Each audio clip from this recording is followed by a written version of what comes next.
우리가 함께 읽으신 요한복음 4장 말씀은 사실은 이 부분보다는 앞에 있는 사마리아 여인과의 예수님과의 만남이 훨씬 더 많이 부각되는 그런 내용입니다.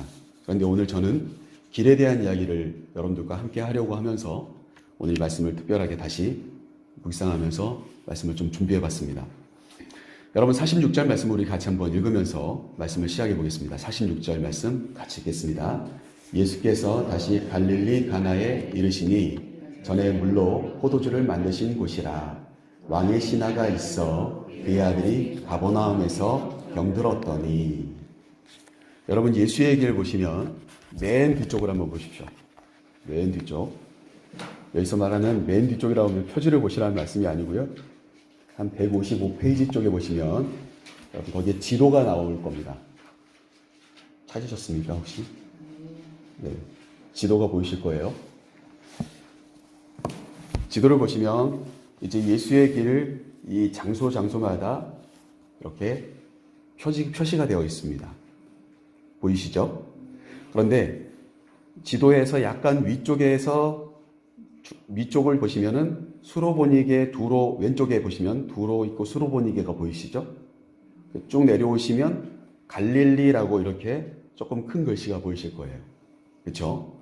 갈릴리라고 하는 그 지역은 사실 우리가 흔히 말하는 오른쪽에 있는 갈릴리 바다만을 가리키는 게 아니에요. 오른쪽에 그 파란색이 갈릴리 바다거든요.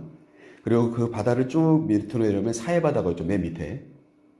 그러니까 갈릴리 바다가 있고 밑으로 쭉 내려오시면 사해바다가 있는데 오늘 46절 말씀에 보면 갈릴리 가나 찾으셨어요 혹시? 갈릴리 바로 밑에 보시면 가나라고 조그마한 글씨가 보이시죠? 그리고요. 가버나움은 어디 있냐면 오른쪽에 있는 파란색 쪽에 위치한 곳입니다. 조금은 더 위쪽이죠. 갈릴리라고 하는 글씨보다 오른쪽 위쪽에 보시면 가버나움, 팔복산, 가버나움, 막달라. 찾으셨습니까? 자, 그러면 오늘 46절을 보시면 예수님께서 지금 계신 곳은 갈릴리 가나입니다. 맞죠? 지도상으로. 갈릴리 가나는 소위 말해서 갈릴리 지역 자체는 내륙과 해안으로 이루어져 있는 곳입니다. 갈릴리 바닷가 쪽만 갈릴리가 아니고 갈릴리 내륙이 있어요. 예수님께서 자라나셨던 나사렛, 그리고 다볼산, 가나 이런 곳은 다 갈릴리 내륙에 있는 갈릴리 지역입니다.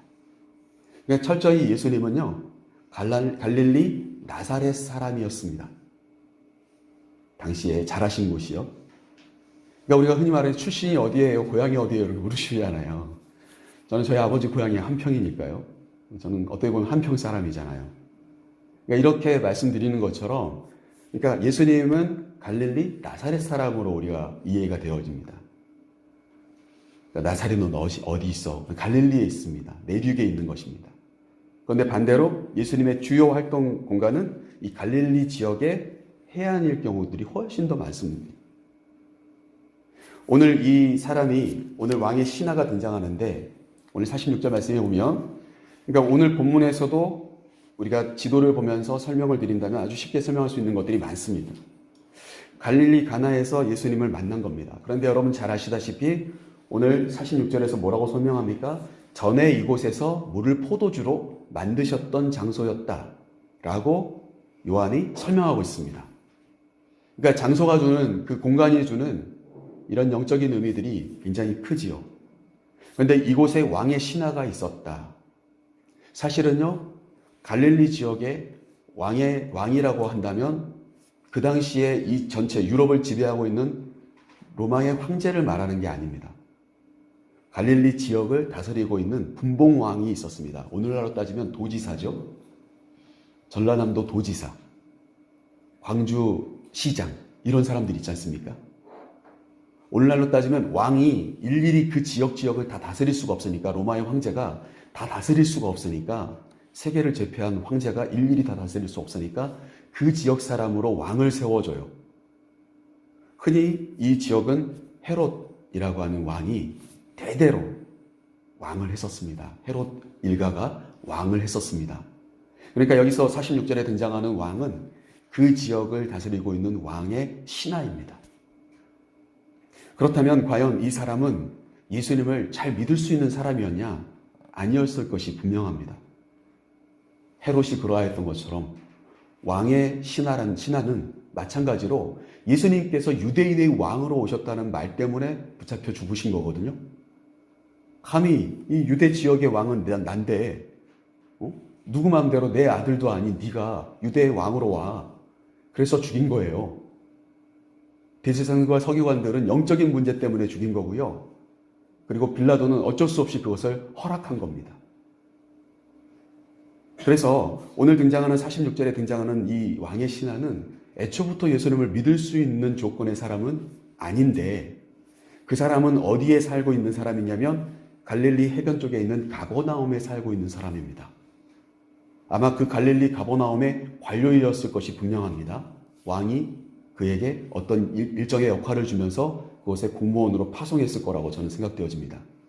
그곳에 있는 자신의 집에 있었던 아들이 너무너무 아파서 갈릴리 가나까지 예수님을 만나려고 온 겁니다. 이해되시죠? 그러니까 갈릴리 바다 인근에 있었던 그 가버나움의 관료가 가나 내륙에 있는 예수님을 만나러 찾아온 겁니다. 여러분 지도를 보시면 그렇게 이해가 하시기가 아주 쉽습니다. 자, 그렇다면 여기서 우리가 생각해 볼 수 있는 게 있죠. 47절 말씀 한번 보시죠. 47절 다시 읽어보겠습니다. 그가 예수께서 유대로부터 갈릴리로 오셨다는 것을 듣고 가서 청하되 내려오소서 내 아들의 병을 고쳐주소서 하니 그가 거의 죽게 되었습니다. 여러분 지도를 보시면 갈릴리 가나보다 갈릴리 가버나움이 북쪽에 있습니까? 남쪽에 있습니까? 가나가 더 남쪽에 있고 가버나움은 더 북쪽에 있습니다. 그러면 우리가 생각할 때 예수님께서 올라가셔야 되잖아요. 북쪽으로 올라가셔야 되죠. 그런데 본문 말씀을 쭉 읽어보십시오. 49절 말씀에서도 나옵니다. 신하가 이르되 주여 내 아이가 죽기 전에 내려오소서. 왜 이렇게 설명했을까요? 이것 또한 마찬가지로 이 지도를 보면서 이해되지 않는데 우리가 생각할 수 있는데 성경은 어떻습니까? 영적인 책이죠. 영적인 책이에요. 그래서 영적인 공간이 높은 곳이고 그렇지 않은 곳은 낮은 곳이라고 생각하시면 됩니다. 우리가 흔히 말하는 예루살렘이 가장 높은 곳입니다. 그리고 그 나머지 지역들은 다 내려가는 것이 됩니다. 지형이 어떻고 위치가 어떠냐 이게 중요한 게 아니고요. 그래서 예수님께서는 오늘 가나에 있지만 더 남쪽에 계시지만 이 사람은 뭐라고 이야기합니까? 예수님의 영적인 권위를 인정한 겁니다. 그러니까 가버나움으로 내려오소서라고 이야기한 겁니다. 이 사람이 예수님을 잘 믿을 수 있는 그런 여건의 사람은 아니지만 어떻습니까? 예수님을 인정하고 자신의 아들은 예수님 때문에 나올 수 있을 거라고 하는 믿음이 있었기 때문에 자신의 집에 자기는 먼저 가 있을 테니 내 아이가 죽기 전에 내려와 주십시오 라고 이렇게 겸손하게 예수님을 요청하고 있다라고 하는 것을 우리가 알게 됩니다. 여러분, 우리가 이렇게 함께 모여 있을 때에도 하늘에서 은혜가 내려와야 되고요. 강단으로부터 말씀이 흘러가야 되고요. 그렇죠? 그래서 성경을 보실 때 그렇게 이해하시면 아주 이제 이해하시기가 쉽게 되겠습니다. 결국 어떻습니까? 이 사람은 이 46절 말씀을 통해서 요한은 이 사람이 왜 오늘 예수님을 만나러 왔는지를 사실은 이미 먼저 설명한 겁니다. 예수님이 갈릴리 가나의 유대라고 하는 예루살렘을 인근 중심으로 한 지역을 도시고 나서 다시 갈릴리 가나에 이르신 것을 듣자 가버나움에 있던 자신이 예수님을 찾아간 겁니다. 그런데 왜 갔는지에 대한 설명을 이 아들을 낫게 하기 위해서인데 그 전에 미리 이 사람은 뭘 알고 있어요? 갈릴리 가나에서 예수님이 물을 포도주로 만드셨다는 사실을 들은 바가 있다는 거예요. 물을 포도주로 만들 수 있는 정도의 수준이라면 내 죽어가는 아들 정도는 분명히 치료하실 수 있겠구나. 그 사람이 돈이 없었겠습니까? 권력이 없었겠습니까? 아마 그 인근에 있는 용하다는 의원들을 다 불러서 자신의 아들을 치료해 보려고 애썼을 거예요. 그런데 안 됐어요. 근데 문득 떠오른 겁니다. 예전에 갈릴리 가나에서 물을 포도주로 만들었던 하나님의 아들이란 분이 있지. 그분을 찾아가야 되겠다. 그런데 마침 갈릴리 가나에 계신다는 소문이 들린 거예요. 그래서 어떻습니까? 찾아간 겁니다. 여러분, 예수님은 어떻습니까? 이제도 말씀을 드리겠습니다만 예수님은 시간과 공간을 초월하시는 분입니다. 오늘 본문이 우리에게 그걸 소개해주고 있어요. 예수님은 갈릴리 가나에 계시지만 오늘 말씀을 보시죠. 50절 말씀을 한번 볼까요? 50절 말씀. 50절 말씀 49절과 50절 두 절을 같이 그냥 읽겠습니다. 49절 50절 같이 읽겠습니다. 신하가 이르되 주여 내 아이가 죽기 전에 내려오소서. 예수께서 이르시되 가라 내 아들이 살아있다 하시니 그 사람이 예수께서 하신 말씀을 믿고 가더니. 여러분, 예수님께서는 지금 갈릴리 가나에 계시고 이 사람도 지금 갈릴리 가나에 예수님 만나고 있습니다. 근데 예수님 뭐라고 말씀하세요? 내 아들이 살아있다. 그 아들은 어디에 있는데요? 가버나움에 있습니다. 전혀 다른 장소이고 전혀 다른 공간에 있는데, 시간에 있는데, 머물러 있는데 예수님은 말씀하십니다. 내 아들이 살아있다. 그런데 신기하게도 이 사람은 어떻게 하죠? 예수님을 만나 뵙고 더 굳건히 믿게 된 거예요. 오늘 50절 말씀은 요절입니다. 그 사람이 말씀을 믿고 가더니. 여러분, 이게 우리가 돼야 됩니다. 예수님이 이곳에 계시지 않는 것 같이 보여도 예수님이 이곳에 있다고 믿고 이곳에서 우리가 함께 나누는 말씀을 믿고 여러분들의 삶의 공간으로 가셔야 합니다. 우리의 일상으로 가야 합니다. 그것이 바로 이 말씀의 가장 중요한 포인트예요. 그러니까 우리는 인간인지라 시간에 매여 있고 공간에 매여 있습니다. 이 장소에 머물러 있어요. 그 한계를 벗어나지 못해요. 눈에 보이지 않으면 못 믿고요. 그게 의심스러운 사람들이에요. 그런데 어떻습니까? 예수님은 시간과 공간을 초월하신 분이세요. 우리는 그 시간과 공간을 초월하신 예수님이 가신 장소에서 우리처럼 나약하디 나약한, 그래서 그 장소에 매여 있었던, 한계에 머물러 있었던 사람들이 예수님을 만나고 빛을 보고 다시 꿈을 꾸고 그 공간을 뛰어넘는 자들이 되는 것을 보게 될 겁니다. 그것이 이 장소들을 통하여서, 이 말씀들을 통하여서 우리가 함께 나눠야 될 핵심적인 내용입니다. 그러니까 이 장소에 머무른 게 아니라 주님이 주시는 말씀과 주님과 함께 만났던 그 만남이 어때요? 믿음을 주고 확신을 주어서 자신의 삶을 변화시키기 위해 나가는 자들로 세워지게 되는 것, 그게 진짜 복음이 아닐까요? 그것을 이번 우리가 사순절을 통하여서 또 예수의 길, 우리가 함께 이 말씀들을 함께 걸으며 따라가면서 우리가 함께 나누고 싶은 것입니다. 말씀을 맞춰보겠습니다. 51절 말씀 보니까 내려가는 길에, 더 설명드리지 않아도 되겠죠? 그 종들이 오다가 만나서 아이가 살아있다 하거늘, 이렇게 51절 말씀은 이야기합니다. 그때 이 사람은 어떻게 하죠? 그때가 언제이냐 이렇게 묻습니다. 이게 52절 말씀이죠. 우리 52절 말씀 그리고 53절 말씀 우리 두 구절 마지막으로 함께 읽고 말씀을 정리하며 마치겠습니다. 두 구절 말씀 읽겠습니다. 그가 낳기 시작한 때를 물은즉 어제 7시에 열기가 떨어졌나이다 하는지라.